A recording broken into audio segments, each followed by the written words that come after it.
Good morning student. तो आज हम करेंगे test of independence of attributes contingency table. ठीक है, कि जो हमारे पास एट्रीब्यूट्स हैं उनकी इंडिपेंडेंस चेक करेंगे और वो किसके थ्रू, कॉन्टिजेंसी टेबल के थ्रू। तो देखो, let us consider two attributes. हमारे दो एट्रीब्यूट्स मान लिए हमने, वो क्या है, ए और B. A divided into R classes. A को हमने आर क्लासेस में डिवाइड कर दिया। आर क्लासेस कौन कौन सी, A1 A2 up to AR तक। And B divided into S classes. B को एस क्लासेस में डिवाइड कर दिया, वो कौन कौन सी हैं, B1 B2 एंड BS तक। Such a classification in which attributes are divided into more than two classes is known as manifold classification।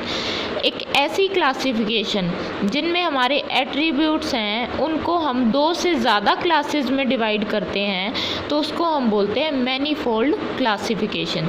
जैसे यहाँ पे हमारे पास दो एट्रीब्यूट कौन कौन से थे, ए और बी।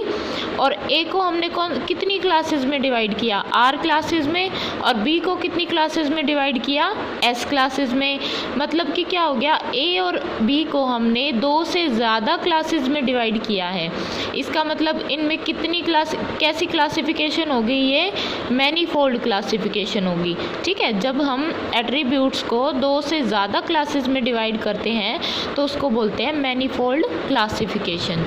ठीक है, the various cell frequency can be expressed in the following table. अब जो सेल फ्रीक्वेंसी आएगी इन एट्रीब्यूट्स की जो हमने डिवाइड किए हैं, उसको हम इस टेबल से डिफाइन करेंगे। और ये टेबल हमारे कितने क्रॉस की है, R क्रॉस S की। क्योंकि R कितने हैं, R जो क्लास है वो किसकी है, A एट्रीब्यूट की। और S क्लास किसकी है, B एट्रीब्यूट की। तो हमारी जो मैट्रिक्स बनेगी, जो टेबल बनेगी, वो R क्रॉस S की बनेगी। ठीक है, वेयर तो हमारी R क्रॉस S की मैनीफोल्ड कॉन्टिजेंसी टेबल होगी। ये हमारी कॉन्टिजेंसी टेबल बन जाएगी R क्रॉस S की। Where AI is the number of person possessing the attribute AI। तो यहाँ पे जो AI हम ले रहे हैं वो क्या है, वो नंबर ऑफ पर्सन है जो पोजेस कर रहे हैं कौन से एट्रीब्यूट को, AI एट्रीब्यूट को। और I कहाँ से कहाँ तक लाई कर सकता है, 1 to R तक। ठीक है, इनमें से कोई भी एक एट्रीब्यूट हो सकता है। तो AI है वो नंबर ऑफ पर्सन है जो पोजेस कर रहे हैं एट्रीब्यूट AI को। ठीक है, और BJ क्या है, BJ वो नंबर ऑफ पर्सन्स हैं जो पोजेस कर रहे हैं किसको, एट्रीब्यूट BJ को। और J कहाँ से कहाँ तक लाई करेगा, 1 to S तक। ठीक है, और AI BJ क्या है, वो नंबर ऑफ पर्सन है जो पोजेस कर रहे हैं दोनों एट्रीब्यूट्स को, AI को भी और BJ को भी। और I कहाँ से कहाँ तक लाई करेगा, 1 to R तक। और J कहाँ से कहाँ तक लाई करेगा, 1 to S तक। ठीक है, और हम क्या लिख सकते हैं कि summation I from 1 to R AI, मतलब ये जितने A के जितने भी एट्रीब्यूट्स हैं, मतलब A के कितने एट्रीब्यूट थे, R तक थे ना, 1 to R तक। और जो B के एट्रीब्यूट्स हैं वो कहाँ से कहाँ तक थे, 1 to S तक। तो कहाँ से समेशन कैसे ले लेंगे इसका, J from 1 to S BJ। तो इनका जो सम होगा दोनों का वो किसके इक्वल आ जाएगा, N के। तो वो हमारी क्या हो जाएगी, टोटल फ्रीक्वेंसी। ठीक है, अब इस टेबल से देखो, ये हमारा A एट्रीब्यूट हो गया जिसके R एट्रीब्यूट्स हैं। ठीक है, R क्लासेस हैं। ये हमारा B एट्रीब्यूट हो गया जिसकी S क्लासेस हैं। ठीक है, तो यहाँ से देखो, जब A1 तो वो पर्सन होगा जो A1 एट्रीब्यूट को क्या कर रहा है, पोजेस कर रहा है। A2 वो नंबर ऑफ पर्सन है जो A2 एट्रीब्यूट को पोजेस कर रहे हैं। इसी तरीके से AR तक। और B1 क्या हो जाएंगे, वो नंबर ऑफ पर्सन जो B1 एट्रीब्यूट को क्या कर रहे हैं, पोजेस कर रहे हैं। ऐसे ही हम कहाँ तक ले लेंगे, BS तक। वो नंबर ऑफ पर्सन हो जाएंगे जो BS एट्रीब्यूट को क्या कर रहे हैं, पोजेस कर रहे हैं। ठीक है, अब यहाँ से देखो, A1 B1 था, तो ये कौन सी सेल फ्रीक्वेंसी आ जाएगी, A1 B1 की। यहाँ से क्या आ जाएगी, A2 B1। यहाँ से क्या आएगी, AI B1। यहाँ से क्या आएगी, AR B1। अब यहाँ पे B2 है तो क्या हो जाएगा, A1 B2 A2 B2 AI B2 AR B2। और ये हो जाएगा A1 BJ A2 BJ AI BJ। तो ये इस तरीके से हम क्या बना लेंगे, ये टेबल बना लेंगे। ठीक है, और इन सब का सम इन सब का जो सम आएगा वो क्या आएगा, A1 आएगा, इसका A2 आएगा, इसका AI आएगा, इसका AR, और इनका क्या आएगा, इनका B1, B2, BJ, BS, और जो टोटल हमने निकाला था वो कितना था, N के इक्वल। जो टोटल फ्रीक्वेंसी हमारी आएगी वो N के इक्वल आएगी। तो ये आपकी कंटीजेंसी टेबल है। इस टेबल के बेस पे हम कैसे करेंगे,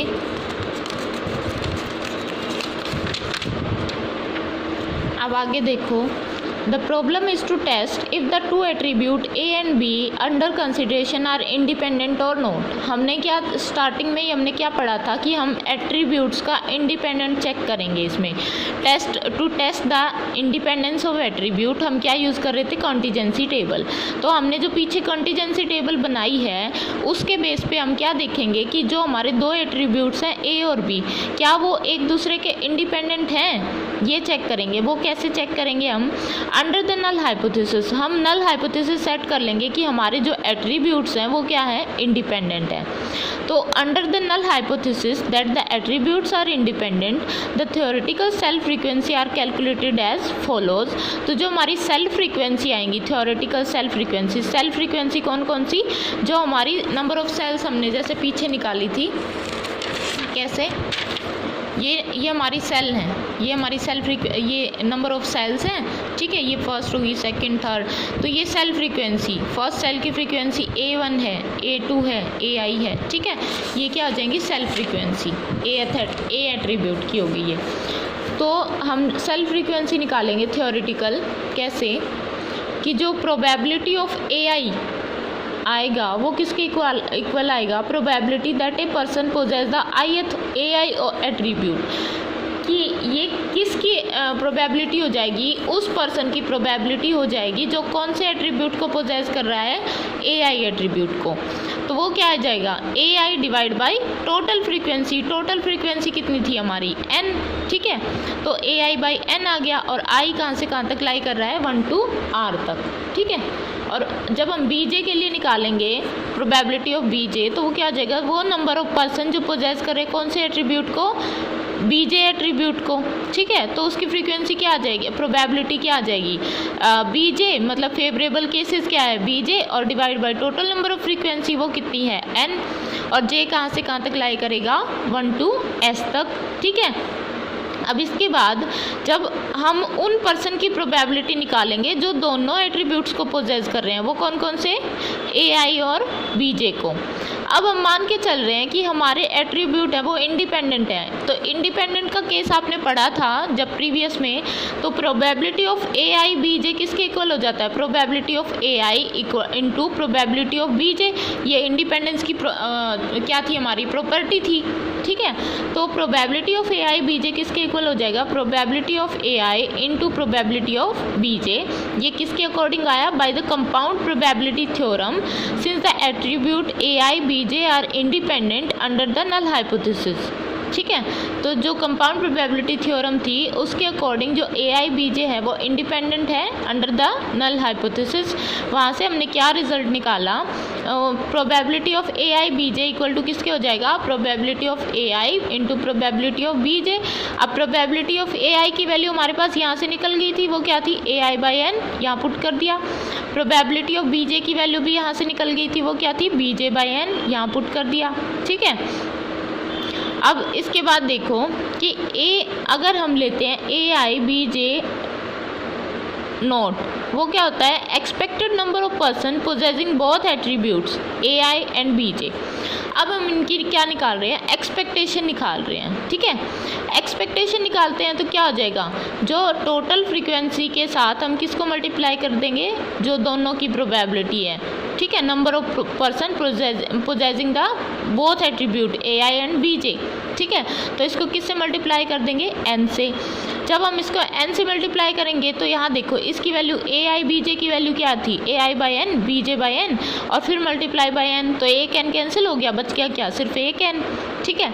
तो जो हमारी एक्सपेक्टेड नंबर ऑफ पर्सन आएंगे वो किसके इक्वल आ जाएंगे, AI BJ divide by N की, ठीक है। तो ये किसकी वैल्यू आ गई, expected number of person possessing both the attributes AI and BJ, ठीक है।